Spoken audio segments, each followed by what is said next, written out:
This is Mac OS Ken. Short notes from the financial front. Jony, Ive, and Apple seem to have actually parted ways. And so many Emmy nominations for Apple TV+. It is Wednesday, the 13th of July, 2022. I'm Ken Ray, and this is news from Mac OS Ken, brought to you by yours truly and sponsored by Notion, one workspace for your whole team. Learn more and get started for free at notion.com/macOSKen. This show is also sponsored by Upstart, fair and fast personal loans. If you don't have high-interest credit card debt or other high-interest debt weighing you down, that is awesome. If you do, Upstart might help ease some of your burden. Whether it's paying off credit cards, consolidating high-interest debt, or funding personal expenses, Upstart can help you get one fixed monthly payment with a clear payoff date. You're more than just your credit score. Upstart knows that. Instead of just your credit score, Upstart's model considers additional factors like your income, employment, and other information provided in your loan application to find you a smarter rate for your loan. You can check your rate in minutes for loans between $1,000 to $50,000 without impacting your credit score, and you can receive funds as fast as one business day after accepting your loan. Don't wait and check your rate today at upstart.com/macOSKen. UPSTART, that's upstart.com/macOSKen to check your rate today. Don't forget to use my URL to let them know I sent you. Loan amounts will be determined based on your credit, income, and certain other information provided in your loan application. Go to upstart.com/macOSKen.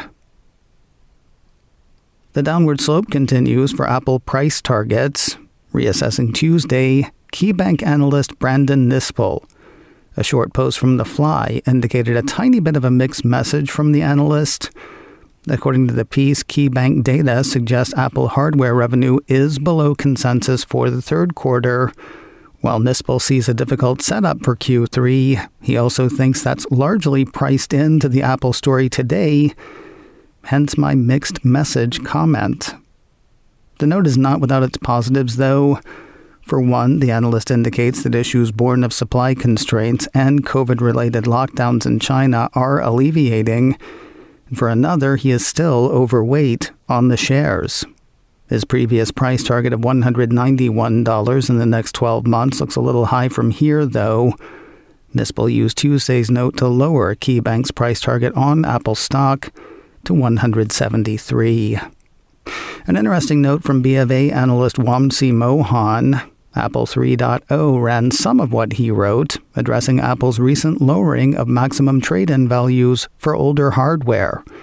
I told you last week that the Cupertino company had reduced the high end of what it'll pay when trading in your old Mac, iPhone, or iPad. According to Mr. Mohan, that was a change Apple made in China, the UK, and the US. Basically, his thinking seems to be that the lower trade-in values indicate continued strong demand for Apple hardware, at the very least where iPhone is concerned. So that makes the move make sense. Why incentivize upgrades when incentives don't seem to be required? Mr. Mohan has a buy rating on Apple shares. His price target on the shares is $200. Wireless tech company Ericsson seems to have poked the bear. I told you earlier this week of a court in Bogota, Colombia, barring the import, sale, or advertising of any 5G products made by Apple over alleged patent infringement. Now, a piece from 9to5Mac says Apple appears to be set on obtaining an injunction against the import and sale of Ericsson products. Yes, the old I'm rubber, you're glue strategy. The piece outlines a legal escalation between the two companies starting when Apple stopped paying Ericsson for the use of its 5G patents. That seems to have been in the hopes of negotiating a better deal, according to the report. Apple then sued Ericsson last December, claiming that the Swedish company violated FRAND terms. 9to5Mac says this is international law that requires Standards Essential Patents, or SEPs, technology without which it is impossible to make a smartphone, on terms which are fair, reasonable, and non-discriminatory, FRAND, or FRAND. In other words, Apple claimed that Ericsson was charging too much for the patent license fees. This led to suits and countersuits, all the way to Colombia, where you can no longer buy or even hear about 5G Apple devices. Of course, you know, as Daffy Duck might say, this means war. Apple has some Standards Essential patents of its own, picked up when it acquired Intel's modem business in 2019, noting a number of firsts in the Apple v. Ericsson v. Apple v. Ericsson v. Apple fight.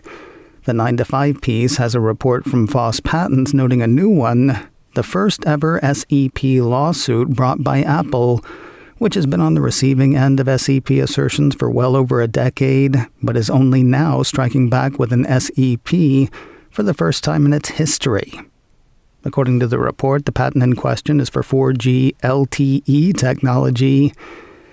Yeah, remember that? While Apple has not said that it's trying to stop the sale and import of Ericsson products, Foss Patents says the court in Munich, where it's brought its latest case, is the world's #1 hotspot for SEP injunctions. Members of Apple's developer program have some new betas to check out, and who knows, members of Apple's public testing program may as well. Apple Insider ran a couple of pieces Tuesday, one saying that release candidates for macOS Monterey 12.5 and macOS 11.6.8 had been seeded to developers, while the other said the same for iOS 15.6, iPadOS 15.6, and tvOS 15.6. The question around Apple's public testing program comes compliments of Mac Rumors. That site said that release candidates for iOS and iPadOS 15.6 had been seeded to developers, and Apple's public beta program. It's possible Mac Rumors jumped the gun. It's possible that Apple Insider was behind the times. It seems likely that all of the release candidates are out to both groups at this point. If you're in either camp, you know how to check for yourself. If you'd like to be one of Apple's public testing people, get thee to beta.apple.com.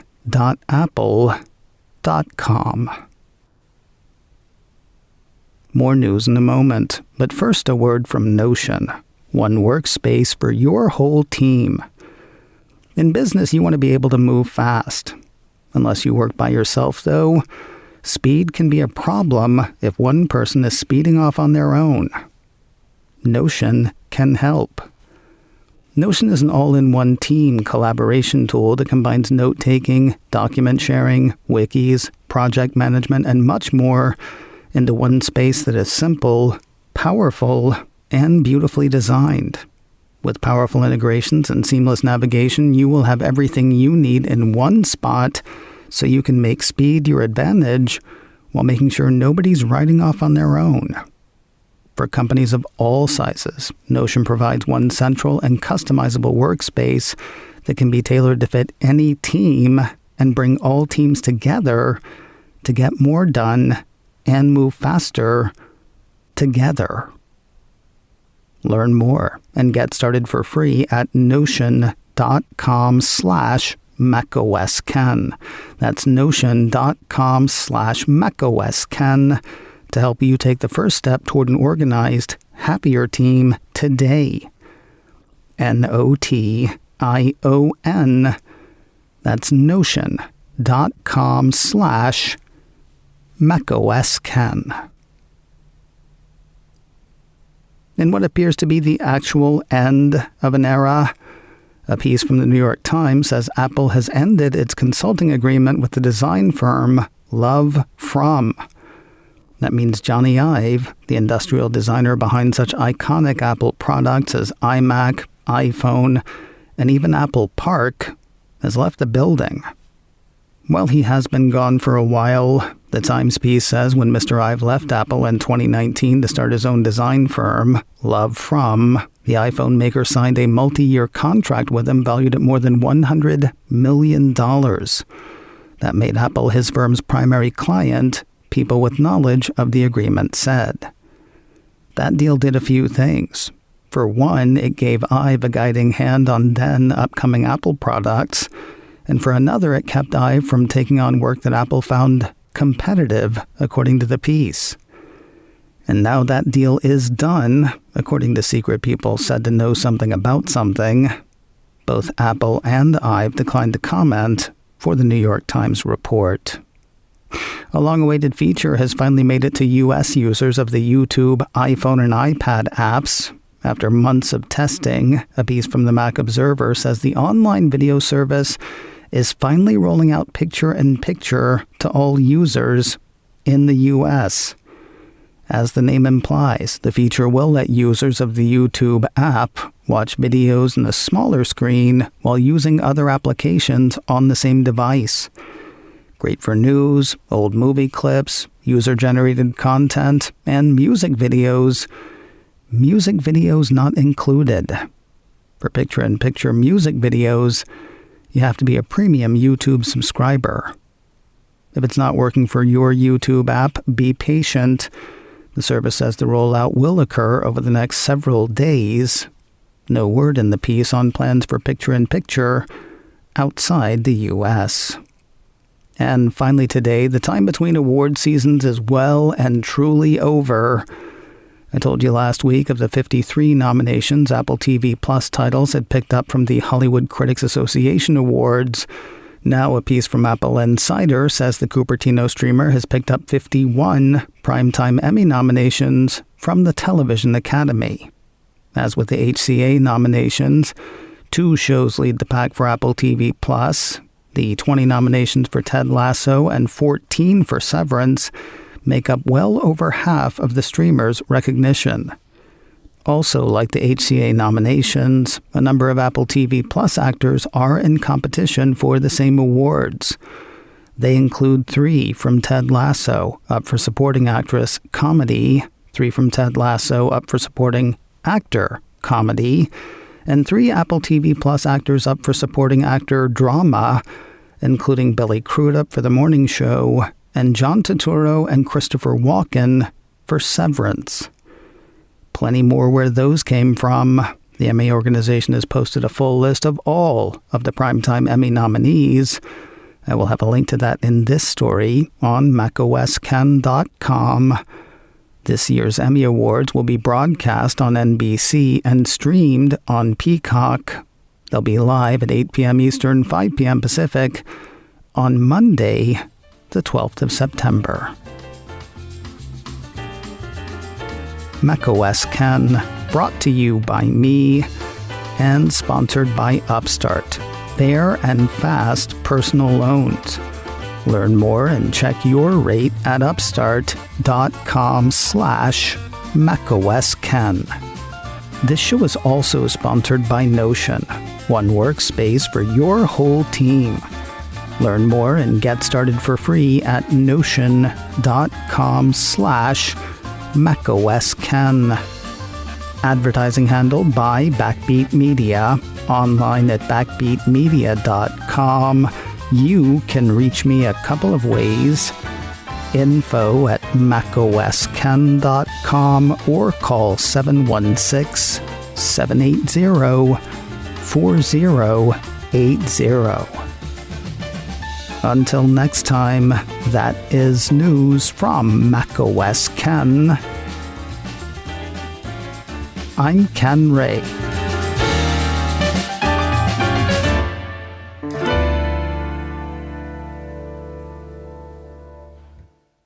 Ciao.